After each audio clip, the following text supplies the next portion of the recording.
Disaster Talk, where disaster is the talk of your town. I'm joined today by Mr. Ernest Lewis with Catholic Charities.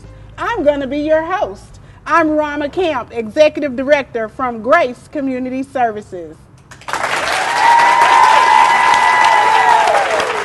Thank you for being here with us today. We appreciate all the work that you do in the community. But if you could just share with us a little bit about Catholic Charities and what exactly is their mission and their goal. Okay. Well, thank you for having me, Brew. Basically, with Catholic Charities, we've been around for nearly 60 years. And it's Catholic Charities Archdiocese of Galveston, Houston. We have about 14 programs that are actually expanded across the Houston area, Galveston County. We're also expanded in the Western region now in Richmond. Primarily, we do serve basic needs, families in need. We do refugee resettlement. We also deal with legal services. We deal with senior population as well. So we do a very multifaceted service delivery that really deals with the gaps of services in the community to really make people self-sufficient. Wow, that's awesome.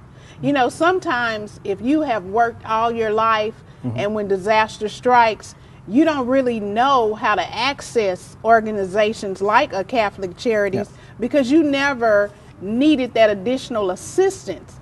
And sometimes people tend to think that, oh, that's for someone else. Yes. So I really want you to explain to us, if you could, what exactly did Catholic Charities do for the community after Hurricane Ike? Okay. Well, after Hurricane Ike hit, Catholic Charities was in a very unique situation. When Hurricane Katrina happened, we stepped up as one of the faith-based organizations where we actually distributed more than $6 million, helped more than 15,000 individuals stabilize themselves and recover. When Hurricane Ike came, we just actually stepped into a familiar role to where we were one of the leading agencies who were helping in the Galveston County area. Immediately when Hurricane Ike hit, we did establish 10 distribution sites where we were giving cleaning supplies, we were giving ice, we were giving food in conjunction with Salvation Army and other key programs in the region. And we did service about 14,000 individuals just for the first couple of months after Ike. After that, we went to another phase, which was casework, case management, where we're getting folk in to the systems, kind of seeing what their immediate or emergent needs were, and then just helping them with financial assistance, if it was a gas card, if it was actually just hotel stays, just those type of things.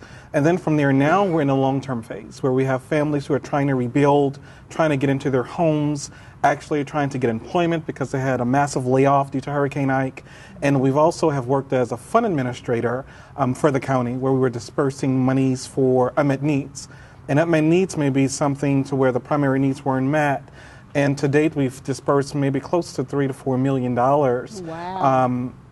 in direct assistance. So it covered rent, utilities, it covered furniture and things like that. Now, Ernest, tell me, because I heard you say Katrina. Katrina, yeah. Now, so are you a native Galvestonian? No, I'm not. Actually, I'm born and raised from New Orleans, Louisiana. Was affected by Katrina as well. I didn't leave immediately because I did stay in Louisiana and I ran a lot of nonprofits there with disaster recovery.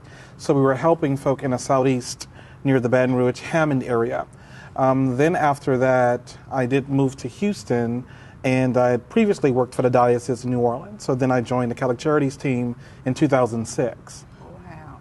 Well, let me ask you, what is the role that Catholic Charities will play in post-Ike, if you will? What are all of the components and programs that you guys are putting in place after the storm? Well, one thing that we learned with disaster recovery, we have a lot of lessons learned. Katrina was definitely different from Hurricane Ike. Hurricane Ike would definitely be different from another storm. But what you should have is a toolkit. And basically, what are the lessons learned? What can you do to make sure that you're not stressing your capacity or resources as well, but making sure that you can be a forerunner in the community if they need it.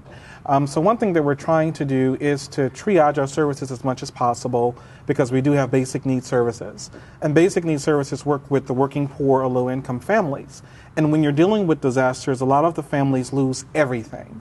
So they become the working poor very quickly if they're unemployed and things like that. So we're looking at long-term funding to find out how can we transition those disaster families to long-term case management. Because one thing we're realizing now, especially with the RISE project, especially with SSBG, is that we call it long-term, but it's medium short-term funding. So you're not able to make that real impact that you need in 6 to 9 months. Because really when you're dealing with a disaster of this magnitude, it's usually a 3 to 5 year commitment to really start seeing those strong signs of recovery. And right now we're about, past year 2 now? Which means that we have approximately maybe 2.5 more years to really put a dent in this work. Absolutely. Yeah. And when you say put a dent, a true dent in it, I think that we have, as organizations that are working with the immediate victims, that yes, we have an impact. Right. But we have not put a dent. And now that the programs are winding down, yes, what is that going to look like from Catholic Charities? Well, we're very concerned because we're going to leave hundreds of families actually looking for services. One thing that we're trying to do in the program closure is to make sure that we're doing full assessments to find out where those gaps of services, where those unmet needs will be, so that we can make healthy, helpful referrals so that those individuals can get the long-term care that they need. Everyone may not be able to be referred because, once again, agencies have limited capacity at this point. They're still working hard to restructure and reconstruct their operations. So we're going to still have a lot of folk who will be dropped through the cracks, and that's the reality. And that's why we're pushing really hard for these extensions, because we have a lot of work to do, and it's in the numbers, and it's in the needs of our clients.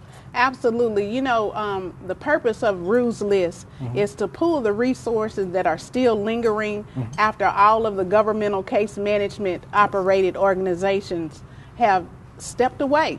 Right. And so I am just so grateful that we have beacons of light, that we have organizations and foundations that have been here for 60 years, 70 years, yes, that they can continue the work. Now, you mentioned a lot about the phases of disaster. Yes. And I believe that sometimes we don't all understand or even know the phases. And we have to, it's so imperative, would you not say, that we have to educate government as well? Yes. So that we can have laws and bills pushed through, if you yes, will, on a quicker basis. Yes. Now, tell me this. Catholic Charities is all around the country. Yes. Do you guys have a specific department of Catholic Charities that focuses on disaster? Well, our national office, we have a CCUSA, and we have a disaster response team. And basically, we do receive funding from donations, corporations. We actually receive dollars from FEMA, to where if a disaster happens, we have trained individuals who can go to that site. So for instance, when Haiti, we sent a response team. For the tsunami, we sent a response team.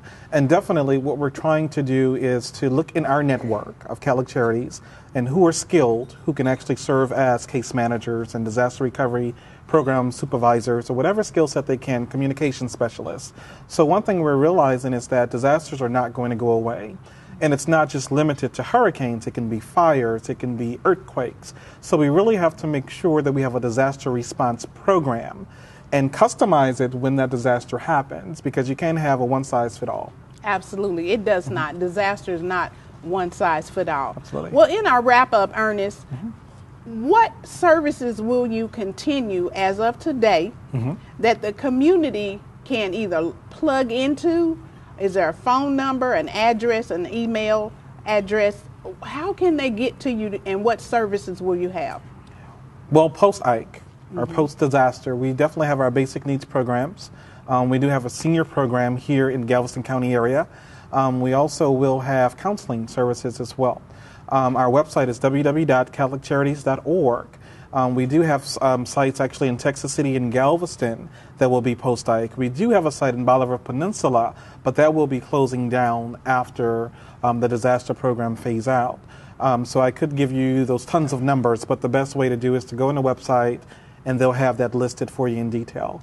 Once again, it's www.catholiccharities.org. Awesome. Would they just find the phone number in the area that is It probably will, and you just would link on either basic needs or disaster recovery, and they'll have the information for you. Awesome. Well, I'd want to say thank you so much for being here. Thank you for all the work that you and your staff have done. Most of all, just thank you so much for continuing to believe that preparation Yes. defeats devastation. Yes. Well, that's going to do it for me. Thank you for tuning in to Disaster Talk, where we're the talk of your town. I'm Rama King.